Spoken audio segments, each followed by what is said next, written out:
Oke, Assalamualaikum warahmatullahi wabarakatuh. Waalaikumsalam warahmatullahi wabarakatuh. Oke, selamat pagi semua. Pagi Ibu. Bagaimana kabarnya pada pagi hari ini? Alhamdulillah. Oke, sehat semuanya ya berarti ya.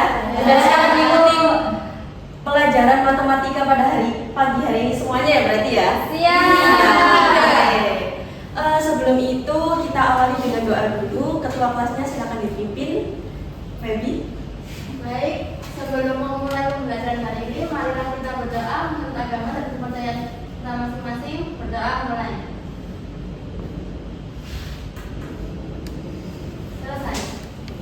Nah, sebelum itu Ibu absen dulu hari ini. Udah masuk semua atau ada yang nggak masuk hari ini? Masuk semua. Oke, masuk semua. Jadi pada pertemuan hari ini kita itu belajar mengenai sudut antara dua bidang pada bangun ruang. Nah, sebelumnya kalian kan sudah belajar mengenai materi sebelumnya. Ada ingat materi sebelumnya kita udah belajar mengenai apa? Nah, ada yang ingat di pertemuan sebelumnya kita sudah belajar mengenai sudut antara garis dan bidang pada bangun ruang. Masih ingat ya materi ini? Coba di ilustrasi pertama, di gambar pertama. Di sini kan terdapat garis H, yang mana garis H ini tegak lurus dengan semua garis yang ada di bidang ini. Nah, garis H ini disebut garis yang seperti apa? Ada yang bisa menjawab? Ada yang ingat? Iya, silakan Amel. Lurus terhadap bidang. Oke, bagus sekali. Jadi masih ingat semua ya? Jadi garis H ini tegak lurus terhadap bidang ini. Masih ingat? Oke, di gambar yang kedua di materi pertemuan sebelumnya, ini garis K-nya ini tidak tegak lurus dengan semua garis yang ada pada bidang ini. Nah, garis K-nya kan tidak tegak lurus. Otomatis kan kalau tegak lurus tadi kan udah pasti sudutnya berapa derajat? 90 derajat. Nah, untuk menghitung karena dia tidak tegak lurus kan kita perlu menghitung besar sudutnya itu berapa. Nah, untuk menghitung besar sudutnya ini menggunakan konsep apa sih teman kemarin? Ada yang ingat?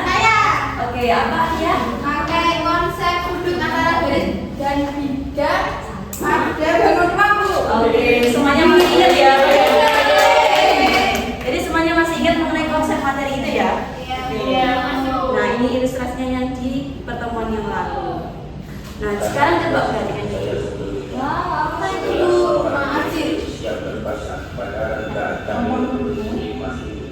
Sebelum pemasangan atap yang didulukan memakai pengawai kayu atau anti ayak yang dicampur dengan solar untuk daya tahan jangka panjang pada semua permukaan kayu rangka atapnya. Ini tampilan sel atap pada bukan dari kostum. Oke. Jadi itu merupakan sedikit cuplikan dari manfaat dari materi yang kita pelajari di pagi hari ini. Jadi kan kita pada pagi hari ini kan belajar mengenai sudut antara dua bidang pada bangun ruang. Nah, manfaatnya dalam kehidupan sehari-hari itu seperti apa sih? Nah, seperti yang sudah Ibu tampilkan di video tadi, kan ada penerapan pembuatan atap yang berbentuk apa tadi atapnya? Segi 4. Nah, itu merupakan salah satu penerapan dari sudut antara dua bidang pada bangun ruang itu dalam kehidupan sehari-hari kita. Jadi kalau nantinya kalian habis ini sekarang kelas berapa kalian? 10. Oke, kalian sekarang kan kelas 10. Habis kelas 10 nantinya naik kelas 11, kemudian naik kelas 12, kemudian kan nantinya kuliah, barangkali ada yang kerja. Nah, nanti kalau kuliah misalnya ada yang ambil ada yang minat menjadi jurusan sipil misalnya, ada nggak di sini? Kayak jadi enggak ya, misalnya Kartika ya minat jadi di jurusan sipil ya. Nah, misalnya Kartika ingin mengetahui konstruksinya dari pembuatan atap itu, nanti Kartika bisa memanfaatkan konsep daripada materi pada pagi hari ini. Bisa dipahami semuanya ya? Bisa. Jadi tujuan pembelajaran kita pada pagi hari ini nantinya kalian diharapkan dapat memecahkan masalah, terutama masalah pada kehidupan sehari-hari mengenai menggunakan konsep sudut antara dua bidang pada bangun ruang. Ya. Nah, di sini coba diperhatikan. Ada dua atap yang mana bentuknya berbeda-beda. Kira-kira kalian tahu nggak kenapa kok bentuk atap rumah itu berbeda-beda? Di sini rumah kalian juga berbeda-beda kan bentuk atapnya? Ada yang tahu nggak kenapa? Ada yang tahu kenapa alasannya? Belum tahu ya? Oke, biar bagus. Salah satunya gitu. Nah, ada lagi pertanyaan, bagaimana bentuk dan kemiringan atap itu dapat mempengaruhi kekuatan dan efisiensi bangunan? Belum tahu ya? Jadi bentuk atap yang berbeda-beda itu nanti mempengaruhi yang namanya kekuatan dan efisiensi bangunan. Untuk itu, nah ini coba sedikit perhatikan, ada sebuah cerita yang mana cerita ini itu juga menjadi masalah. Coba. Nah di sini itu perhatikan ada gambar rumah yang mana ini itu pemiliknya bernama Pak Ratmo. Kenapa? Ya, pemiliknya Pak Ratmo itu seorang pedagang sembako yang sukses. Nah, beliau itu baru saja membeli rumah di kawasan perumahan yang elit. Namun, beliau itu merasa atap rumahnya itu tidak sesuai dengan desain di lingkungan sekitar. Yang namanya rumah elit kan desainnya bagus-bagus ya. Iya. Nah, oleh karena itu Pak Ratmo itu berencana untuk merenovasi atap rumahnya menjadi atap 5/4 yang beraturan, yang lebih estetis dan juga kokoh. Jadi Pak Ratmo merasa rumahnya ini belum kokoh. Jadi kalian nanti harus memecahkan masalah yang mana bisa mendesain atau menentukan gimana sih atap rumah itu yang lebih estetis dan kokoh itu nanti. Jadi untuk memecahkan masalah tersebut, Ibu bagi kalian menjadi beberapa kelompok ya. Nanti ada lembar kerja peserta didik ini kalian kerjakan berkelompok. Sekarang bisa ngumpul dulu ke kelompoknya masing-masing. Kelompok 1 di sini, kelompok 2. Ya silakan ngumpul di kelompoknya dulu.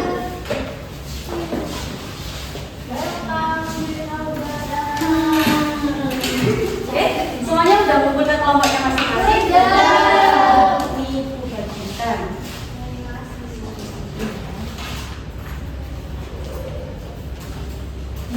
Geser ke belakang. Bisa melingkar ya kelompoknya, melingkar biar enak diskusinya. Ini ditaruh ke belakang satu. Nah, melingkar.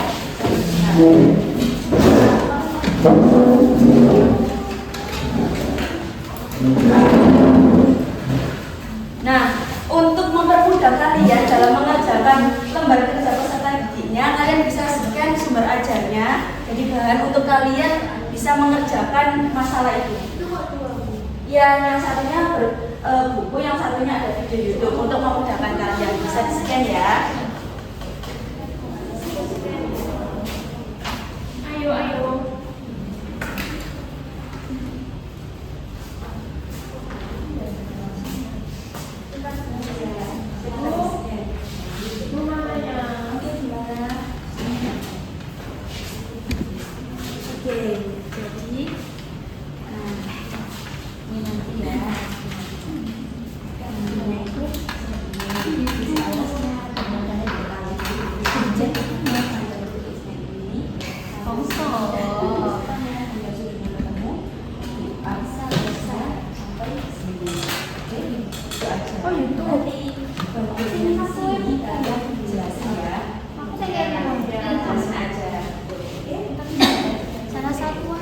Oke, kalian semua merasa kesusahan.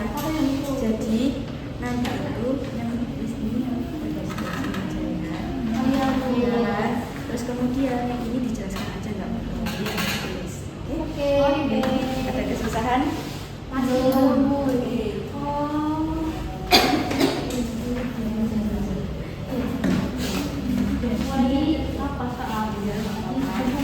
Jangan lupa nama kelompoknya ya sama nama kelasnya.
Iya, karena itu kan pakai depan sama miringnya. Jadi gitu, makanya kita pakai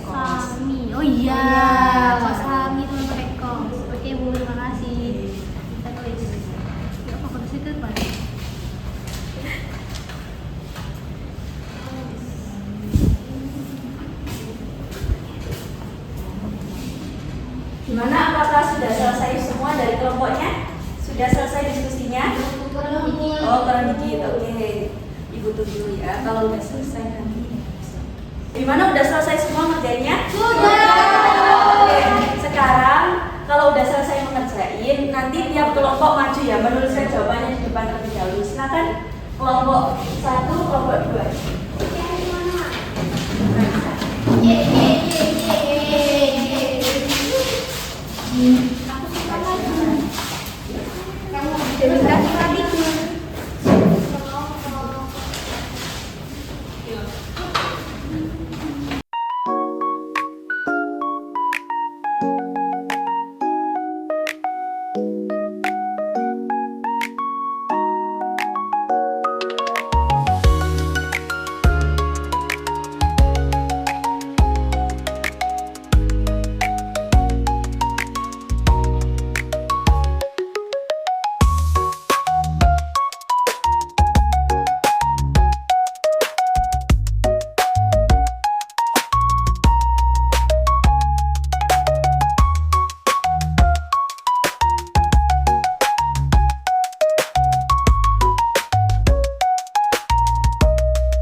Di depan sekarang kelompok 2 silakan presentasi, ditunjukkan kepada teman-temannya hasilnya diskusi kayak gimana.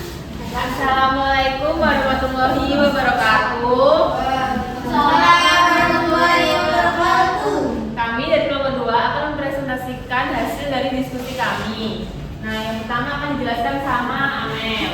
Nah, yang pertama membuat matematikanya itu sisi alasnya itu sama dengan 5 meter, setengah sisi alas berarti 3 meter dan tingginya itu 5 meter. Nah, yang kedua itu ada banyak melukis sama dengan S sama dengan 5 kuadrat akar dari 5 kuadrat tambah 3 kuadrat. Nah, hasilnya itu adalah 25 plus 9. Terus 25 tambah 9 sama dengan akar dari 34, hasilnya yaitu 5,83 meter.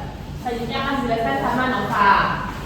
Selanjutnya kita cari cos θ-nya sama dengan 5,83 derajat ditambah 5,83 derajat dikurangi 6 derajat 6 kuadrat per 2,5,83 dikali 5,83 sama dengan 34 tambah 34 dikurangi 36 per 2,583 dikali 5,83 sehingga didapatkan cos θ-nya sama dengan 0,4704.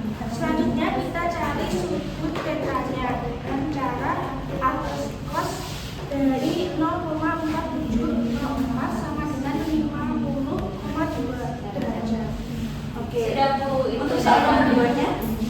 Oke, untuk soal nomor 2-nya akan dijelaskan sama Vera. Singkat-singkat aja nggak apa-apa ini. Oke, jadi untuk soal nomor 2, jika tinggi atap ditambah, maka bidang sisi tegang menjadi lebih curang. Terus sudut antar bidang juga semakin mengecil dan akan membutuhkan lebih banyak bahan bangunan karena sisinya lebih panjang. Tapi ada kelebihannya, yaitu air hujan mengalir lebih cepat dan atap lebih tahan lama karena airnya tidak tergenang. Kemudian implikasi terhadap efisiensi bahan bangunan, yaitu tinggi yang ideal adalah yang memberikan kemiringan cukup untuk mengalirkan air dan tetap sama material. Nah, dalam kasus yang tadi kita bahas, maka tinggi 4 meter dengan sudut sekitar 50 derajat adalah pilihan yang seimbang. Oke, dari kelompok 1 apakah ada tanggapan mengenai jawaban dari kelompok 2? Beda dari apanya? Itu ada yang melukisnya juga. Tapi hasil akhirnya tetap sama ya, 50,2 derajat. Cuma caranya sih beda. Jadi nanti kelompok 1 mempresentasikan jawabannya. Kita lihat bedanya di mana. Oke? Terima kasih untuk kelompok 2. Beri tepuk tangan yang meriah kelompok 2. Bisa diakhiri presentasinya. Sekian, wassalamualaikum warahmatullahi wabarakatuh. Waalaikumsalam warahmatullahi wabarakatuh. Oke, selanjutnya silakan kelompok 1.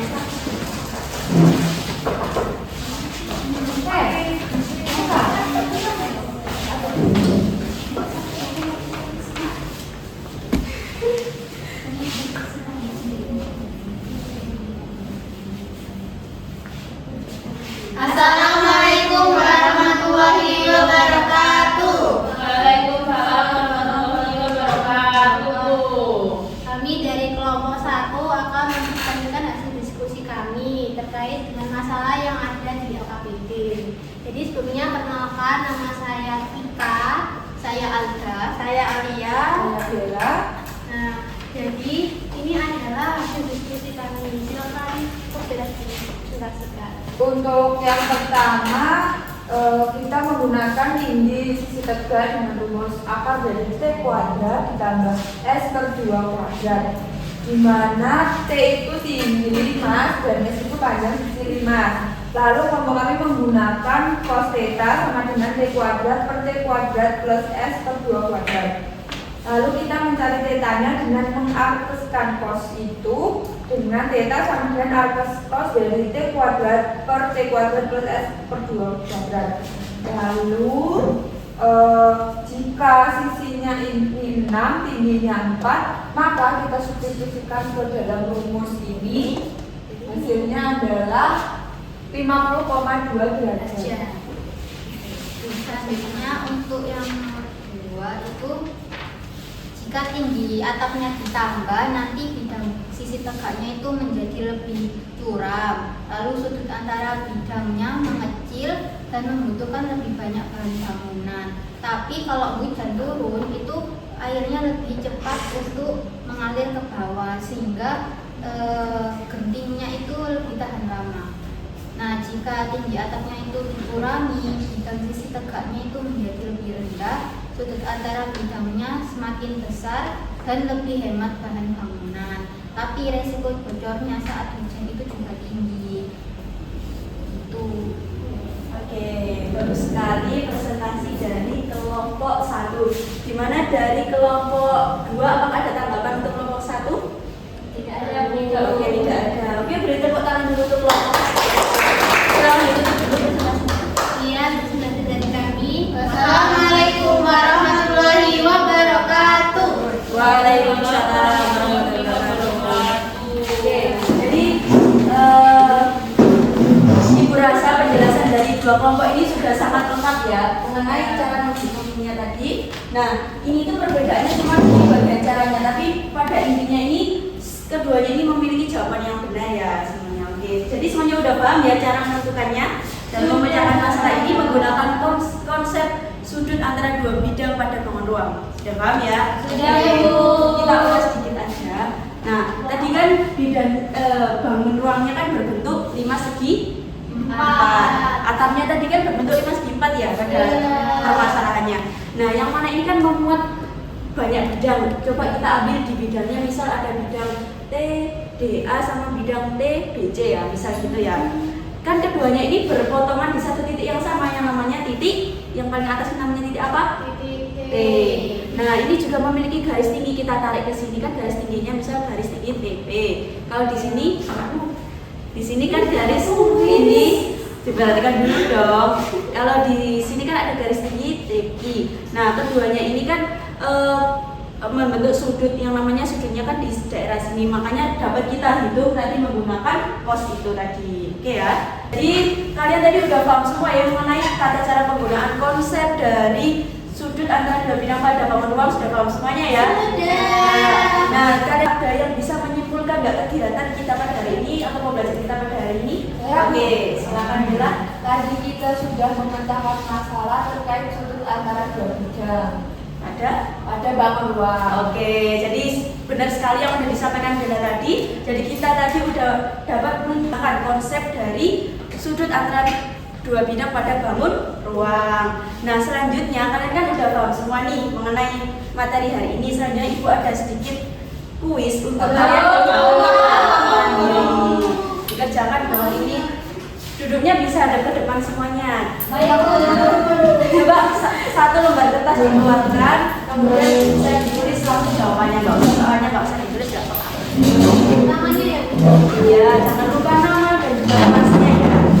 Oke. Ibu kasih waktu 15 menit untuk mengerjakan.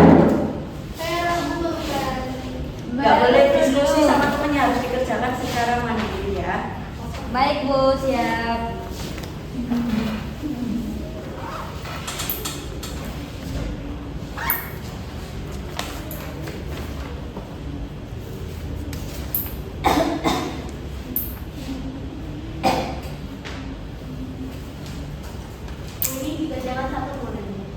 Gimana?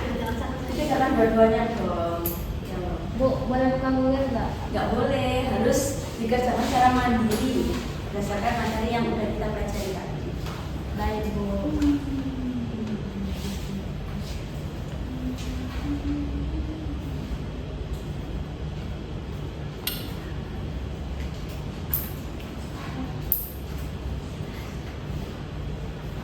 Ayo, nggak boleh diskusi ya, harus dikerjakan secara mandiri. Vera. Ya, Bu, siap. Maaf. Oke, apakah udah selesai semuanya? Udah selesai ya? Sudah. Oke, bisa. Oke, ketua kelasnya tadi coba nanti aja dibantu mengumpulkan di depan.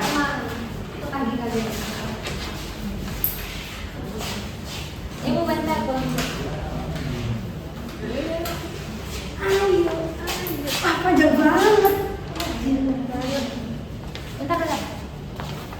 Iya, kalau belum cerita. Sudah. Udah ini Bu. Oke, sudah selesai semuanya. Oke. Nah, selesai sudah pertemuan kita pada pagi hari ini. Bagaimana yang kalian rasakan pada pembelajaran pada materi ini? Kalian kesusahan atau enggak? Tidak. Jadi kalian benar-benar udah paham semua mengenai konsep pada materi pagi hari ini ya? Oke, jadi pada pertemuan selanjutnya kita akan belajar mengenai materi limit fungsi. Jadi udah tidak mengenai materi sudut-sudut, kan kemarin kita belajar sudut-sudut beruntun kali ya.